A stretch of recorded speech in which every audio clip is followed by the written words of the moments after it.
Welcome. And as always, I can tell you that I really appreciate any comments or questions or thoughts you may have. So if you want to just record them when in the place where you can. Baruch ata Adonai Eloheinu melech haolam asher kitshanu b'mitzvotav v'tzivanu la'asok b'divrei Torah. And I just want to welcome Judith back, and I hope you had a wonderful, wonderful trip. I sure did. Lovely. We'll hear about that later, hopefully. All right, I'm going to go ahead and share the screen. Are you hearing a lot of ambient sounds, or is it okay? Only because I'm running a dishwasher. We did. Yeah, we did hear it, but not so much now. Okay, I can put in the headphones and see how that goes. It's okay right now, I think. All right, well, it's okay. It's no trouble. I have them actually right here.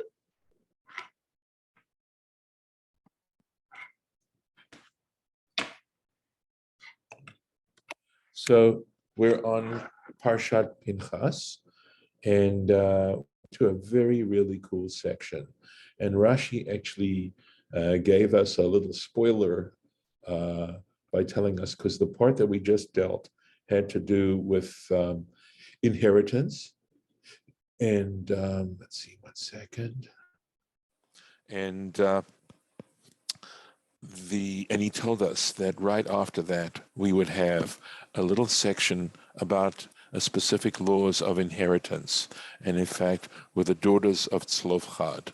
And it's really a cool little part here, partially because we see an issue of women's rights, and we also actually have an example of oral Torah right here in the written Torah.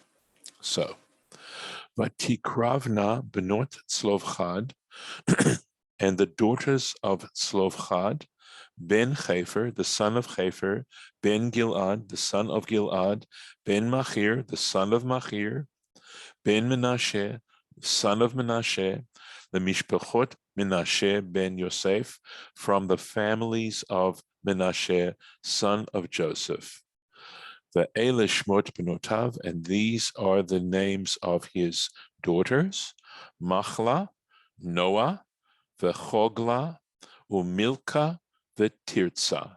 So he had 5 daughters, right? And they come now, as you'll see, before Moses to present their case. So let's make sure I've got the place here. Here we are. So Rashi notices something interesting. He says, "Lemishpachat Menashe ben Yosef." He says, according to the from the families of Menashe, son of Joseph. So the point about this is you have this genealogy going back to Menashe, right, son of Joseph. And in addition, it says, according to the families of Menashe, son of Joseph. Well, it just says son of Menashe. Why does it need to repeat the name Menashe? It could have just said, well, I guess it couldn't have said that, but it didn't have to say Ben Menashe. We would have understood. But the question is, why this repetition of this word Menashe, of the name Menashe? So he says, Lama ne'emar. So why do we say this? V'halok kvar ne'emar bo ben Menashe. It already says, son of Menashe. So what's the point of this? Ella. So the reason is, lomar lacha, to tell you, Yosef chibev et haaretz, to tell you just how much Joseph loved the land of Israel. Shne'emar, as it states, again, Rashi's trying to be rigorous here, Genesis chapter 50, it says, Ve'elitim et atzmotai, you shall take up my bones, and etc., Vagomer, etc.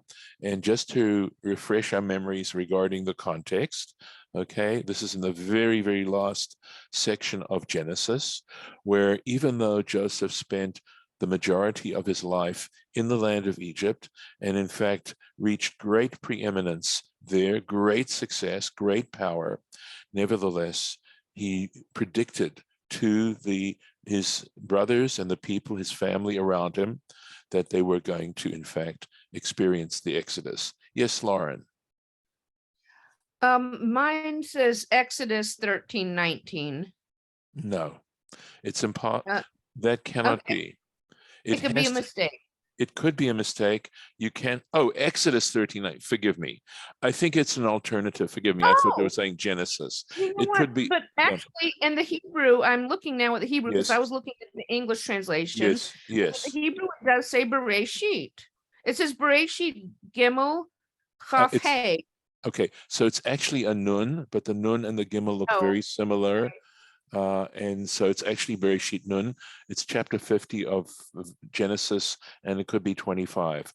And it so does mention also that Moses took up the bones of Joseph, and probably refers to the fact that Joseph had asked them to do that. And that's of note. That's worthy of note, that despite the personal success that Joseph had experienced in the land of Egypt, it still was exile. It still wasn't the land of Israel. And he wanted to be buried in the land of Israel. So that's part of what this is informing us. Uvnotav, right? And his daughters, and of course it's talking here about the daughters of Zelophchad, Chavavu et haaretz. They also loved the land of Israel. Shneemar, as it says, Tna lanu achuzah. Give us, provide for us a possession, an inheritance. So it was important enough for them to have that their family have a possession in the land of Israel. And that raises some really beautiful and profound notions as to the significance of the land of Israel for the descendants of Jacob. And incidentally, of course, we realize that initially this promise was given to Abraham, and Abraham had other children, specifically Ishmael, but a whole bunch of other children as well. And of course, Isaac also had another child, Esau. Whether or not well, the Torah certainly seems to indicate that they were bypassed in terms of this deep connection to the land of Israel. And I have no doubt that so much of it has directly to do with the mission of the Jewish people, that the mission of the children of Israel is to assist and to be messengers and to be agents of the divine into this world, to bring that divine presence into the world. And of course, that geographic location, which is the nexus of Asia, Europe, and Africa, makes it prime in terms of that thought. So that's, it's not just a nationalistic attitude about it. And it's easy to confuse that, but that is not the reason why the Jewish people inherited the land of Israel. And if they try to, claim possession purely on a nationalistic basis, well, guess what? We've lost it as well. And we lost it for a long, long time. And it really is a miracle, that the Jewish people were able to return to the land of Israel. So the question now, of course, is the challenge that so many of us feel is how to do that in a peaceful way, in a way that in fact does represent a divine presence and the chesed of God, the kindness of God. It also teaches you shehayu kulam tzadikim, that every one of these girls, these women, were righteous. And Rashi explains a principle of interpretation in the Torah. Shekol mi shema'asav u'ma'aseh avotav, because anyone whose own deeds and the deeds of his ancestors, stumim, are not explicitly stated. Satum means covered up, hidden, right? I wonder if he is cut out. Can you not Yeah, hear he's me? frozen. I'm sorry. Yeah, he is. Probably can't hear us either. Do you want me to stop a second? You were frozen. Yeah, it tells me late that, 1 second. Can you hear me now? Now we can, but you keep freezing. Okay, I don't know why my internet connection is unstable. It's claiming, okay, let me close some applications and see if that helps. Okay. And it could be that my computer needs to be refreshed.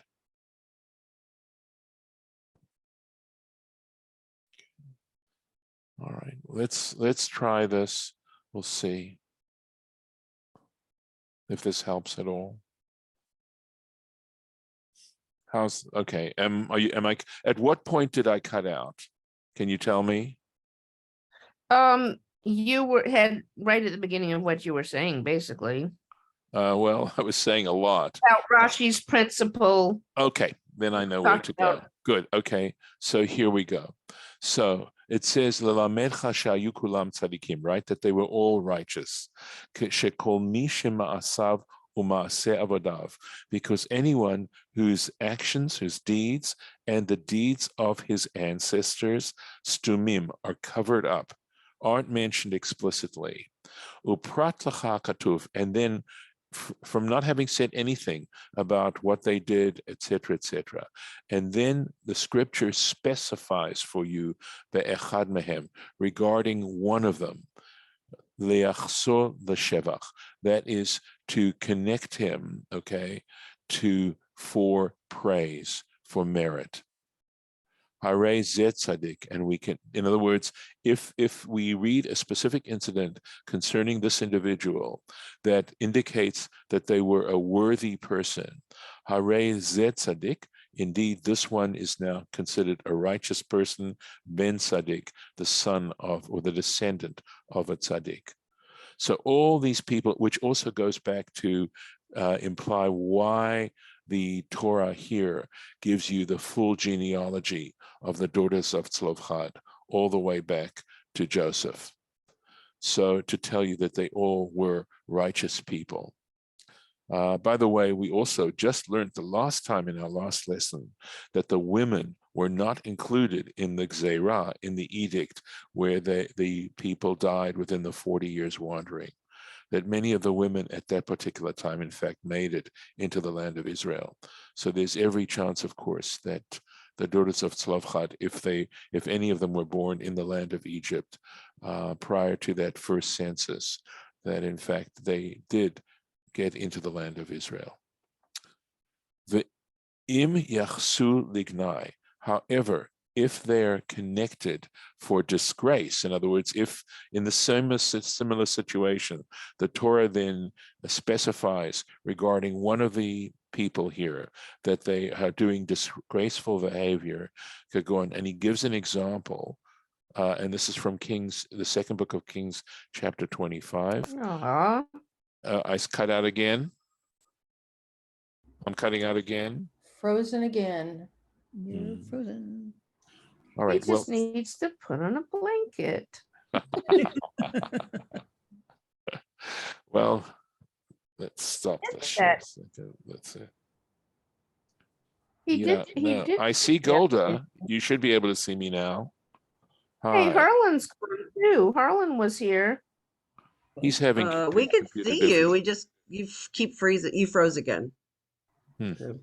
Because you're not frozen. Nobody here is frozen. Should I try the screen share again?